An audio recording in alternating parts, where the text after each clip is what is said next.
नमस्कार, मैं प्रज्ञा ठाकुर। खबर पथ से सीधी से बड़ी खबर। कर्नल शोफिया कुरैशी ने देश का बढ़ाया सम्मान। उनके खिलाफ टिप्पणी करना देश एवं सैनिकों के साथ अपमान माना जाएगा।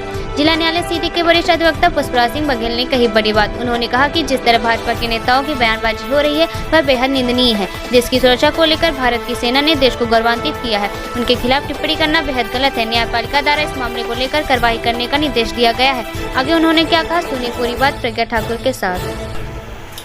कानून को लेकर आपके पास काफ़ी जानकारी है। यहाँ मैं देख रहा हूँ एक इन दिनों विवादित बयान चल रहा है। यदि न्यायालय अब कानून ना होता, आज विवादित बयान देने वाले सेना के सेनानियों को साथ अन्याय जो किया गया उस पर कार्रवाई ना होती, क्या करें? कानून है तभी तो ये परिस्थिति बनी हुई है कि मंत्री विजय शाह को बचाने के लिए पुलिस और सरकार हर संभव प्रयास कर रही है।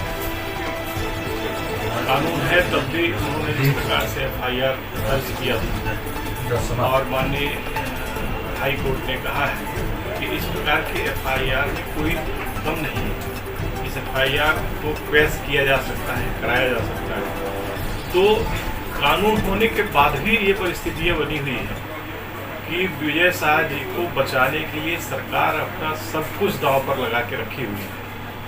और यदि वास्तव में कानून न होता तब तो कोई अपराध दर्ज होने वाला ही था ही नहीं। फिर भी माननीय हाई कोर्ट उस बात को देख रही है और संज्ञान लिया है उन्होंने, और उन्होंने कहा है कि मैं मॉनिटरिंग भी करूंगा समय समय पर इस मामले से संबंधित। तो यह माना जा सकता है कि किसी को न्याय दिलाने में देर हो सकती है पर अंधेर नहीं होगा। निश्चित रूप से विजय शाह जी ने जो कृत्य किया है, जो बातें कही है, वह बिल्कुल भी शोभनीय नहीं थी और देश की मर्यादा और फौजियों की मर्यादा की बिल्कुल विपरीत थी। तो उनके खिलाफ कार्यवाही तो होगी ही, ये सुनिश्चित है। हाँ, सरकार अपने तरफ से प्रयास करके कुछ दिन उनको बचा जरूर सकती है। तो जो परिस्थितियाँ अभी तक बनी हुई हैं, तो अभी तो विजय शाह जी अंडरग्राउंड हैं, छिपे हुए हैं। माननीय सुप्रीम कोर्ट में भी उन्होंने इस FIR को रद्द किया जाए या उनकी गिरफ्तारी पर रोक लगा जाए।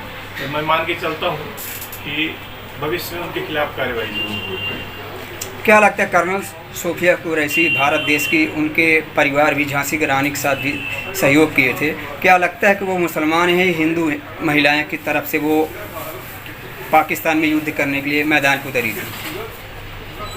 नहीं, जिस प्रकार क्या है कि फौजी चाहे वो हिंदू हो, चाहे मुस्लिम हो, सिख हो या ईसाई हो, सभी धर्मों के लोग वहाँ काम कर रहे हैं।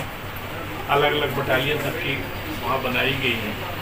लेकिन जो शोफिया कुरैशी जी हैं, वो एक देश की अपनी बहादुर बेटी है जिनको इस कार्य के लिए आगे बढ़ाया गया। बहुत सारे लोगों ने काम किया है, वहाँ पर उन्होंने भी काम किया है। जैसे हजारों लोग इस पूरे कार्य के दौरान रहे होंगे, इस सैन्य अभियान में शामिल हुए होंगे, तो उसमें ये शोफिया कुरैशी जी भी शामिल हुई।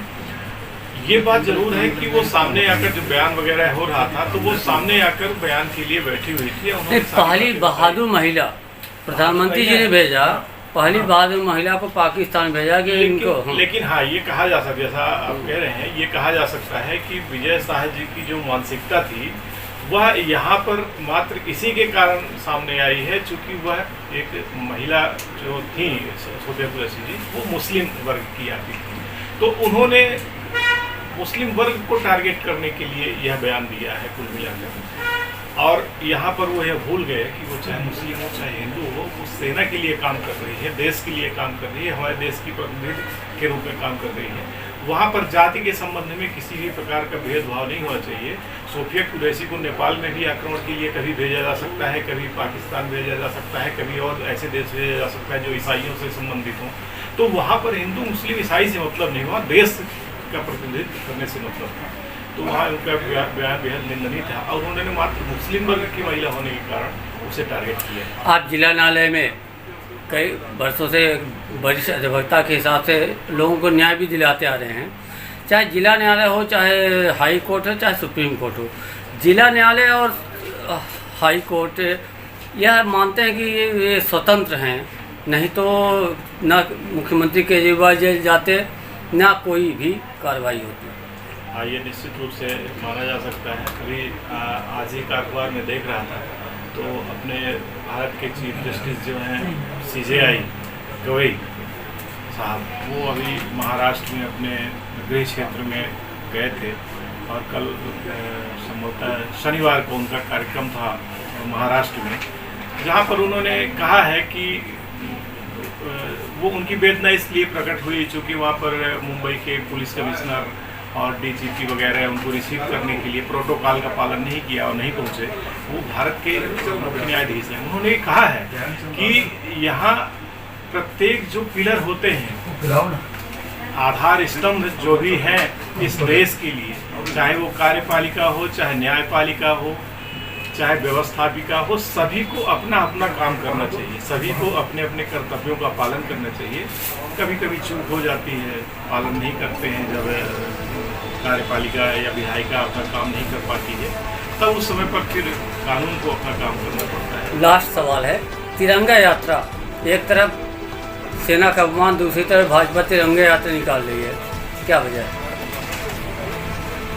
हाँ, ये बात जरूर है। ये तो सरकार बताएगी कि वो क्या कर रहे हैं। अगर भाजपा निकाल रही है उससे मेरा कोई आशय, कोई राजनीतिक आशय नहीं है कांग्रेस और भाजपा से संबंधित ऐसी कोई बात करने का। लेकिन उन्हें यह चीज़ भी देखना चाहिए कि उन्हीं के दल के कुछ लोग जहाँ वो सारे देश में तिरंगा यात्रा निकाल कर एक अपने सैनिकों के प्रति सम्मान प्रकट करना चाह रहे हैं, वहीं उन्हीं के दल के कुछ लोग जो प्रतिष्ठित पदों पर बैठे हुए हैं, संवैधानिक पदों को धारण किए हुए हैं, वो सेना के अपमान के लिए कोई कसर नहीं छोड़ रहे हैं। चाहे उप मुख्यमंत्री देवड़ा साहब का बयान रहा हो, अभी मैं देख रहा था परसों नरेंद्र प्रजापति जो विधायक हैं ही समिति अपने जिले से संबंधित, उनका भी जो बयान था वह भी सैनिकों के अपमानित करने जैसा ही था। वो कह रहे थे कि UN से आर्डर आ गया था रोकने के लिए युद्ध को मोदी जी के पास। तो इस प्रकार की अनर्गल बातों को नहीं करना चाहिए। और मेरा ऐसा मानना है कि किसी भी मुद्दे पर, खास करके देश की सुरक्षा के मुद्दे पर, देश के सैनिकों के मुद्दे पर अधिकृत व्यक्तियों के अतिरिक्त किसी को कोई बयान देने की आवश्यकता नहीं होती है और किसी को बयान देना भी नहीं चाहिए। मैं भी उसके लिए अधिकृत नहीं हूँ। तो देश की सुरक्षा के मुद्दों पर तो खासकर किसी को भी अनावश्यक बयान देने की ज़रूरत नहीं है। जो भी अधिकृत हों वही बयान दें। तिरंगा यात्रा सम्मानित देश की जवानों के प्रति यात्रा है, उनके लिए शौर्य के लिए उनको धन्यवाद ज्ञापित करने की यात्रा है, वो निकालनी चाहिए। सभी पार्टियों को निकालना चाहिए, सभी को अपना अपना योगदान करना चाहिए। वो भाजपा की जो है बहुत अच्छा कार्य कर रही है, लेकिन उसके बजाय उन्हें अपने नेताओं को भी सचेत रखना चाहिए कि वो अनर्गल बातें न करें। जिला में या सुप्रीम कोर्ट, हाई कोर्ट में कानून ना होती तो आज बड़े बड़े धुरंधर, चाहे नेता हों, चाहे मंत्री हों, चाहे मुख्यमंत्री हों, उन पर कार्रवाई न होती। निश्चित रूप से ये मान सकते हैं, चूँकि देश में जितने भी बड़े पद पर धारण करने वाले नेता रहे हों, अगर उनके खिलाफ कोई कार्रवाई हुई है तो वह कानून को लेकर ही हुई है। और कानूनी कार्रवाई इसीलिए हो पाई है क्योंकि अभी भी अपने देश में कानून चलता है और वही ऐसा एक चाबुक है जो सभी पर अंकुश लगा के रखा हुआ है। अन्यथा इस देश के नेता तो पूरे देश को खा गए होते। तो अगर कानून न होता और न्यायपालिका न होती तो इस देश का वास्तव में बुरा हाल हो जाता। अम्बेडकर जी को धन्यवाद है, उन्होंने इस तरह से संविधान को निर्माण करने में अपना योगदान दिया है, तो उनको धन्यवाद है। और इस प्रकार का संविधान है जिससे हम लोग आराम से अपना जीवन यापन कर रहे हैं। नहीं तो यहाँ तो जो बड़े लोग हैं, पहुँचे लोग हैं, राजनीतिक लोग हैं, पैसे वाले लोग हैं, अपराधी लोग हैं, उनका राज होता। तो कानून का राज है, कानून का राज मात्र संविधान के कारण है, बाबा साहब के कारण है। और ये कानून का राज चलता रहेगा, तभी हम लोग सुरक्षित रहेंगे। धन्यवाद। भारतीय जनता पार्टी जिला अध्यक्ष, पूर्व जिला अध्यक्ष सतना, उन्होंने छेड़खानी की, उनको पार्टी से निकाला गया। क्या लगता है कि शाह जी ने ऐसा टिप्पणी बयान, हमारे देश की महिला, जो सशक्त महिला है, जो आर्मी में कर्नल के रूप में वो काम कर रही हैं, उनके प्रति इतना टिप्पणी बोली हैं, इन सबको निकाला जा रहा था। क्या उनको निकाला जाएगा? पार्टी से नहीं निकाला जाएगा? वो 7 साल से 2003 से कंटिन्यू विधायक बनते रहे, मंत्री बनते रहे। विजय शाह जी एक मजबूत राजनीतिक व्यक्ति हैं। इसके पहले भी इस प्रकार की अमर्यादित भाषाएं उपयोग कर चुके हैं। उन्होंने पूर्व मुख्यमंत्री शिवराज सिंह जी की पत्नी के खिलाफ भी अमर्यादित शब्द 2013 में बोला था, जिसके बारे में इस्तीफा देना पड़ा था।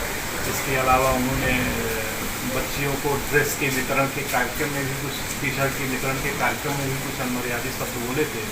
ये उनकी आदत में है, लेकिन वो इतने मजबूत हैं, उनकी मजबूती को देखा जा सकता है कि वो इतने मजबूत हैं कि इतनी बड़ी पार्टी जो कहती है कि विश्व गुरु वाली पार्टी है, पूरे विश्व में उनका आकर्षण है, पूरे विश्व में मोदी जी का हमारे डंका बज रहा है, ऐसी इतनी बड़ी पार्टी और इतने छोटे से एक मंत्री को हटा नहीं पाई है आज तक। मतलब विजय शाह जी बहुत मजबूत व्यक्ति हैं, उनको इतना आसानी से हटाया नहीं जा सकता है। उनको कानून ही हटाएगा, ये भाजपा और मध्य प्रदेश शासन उनको हटाने वाला नहीं है।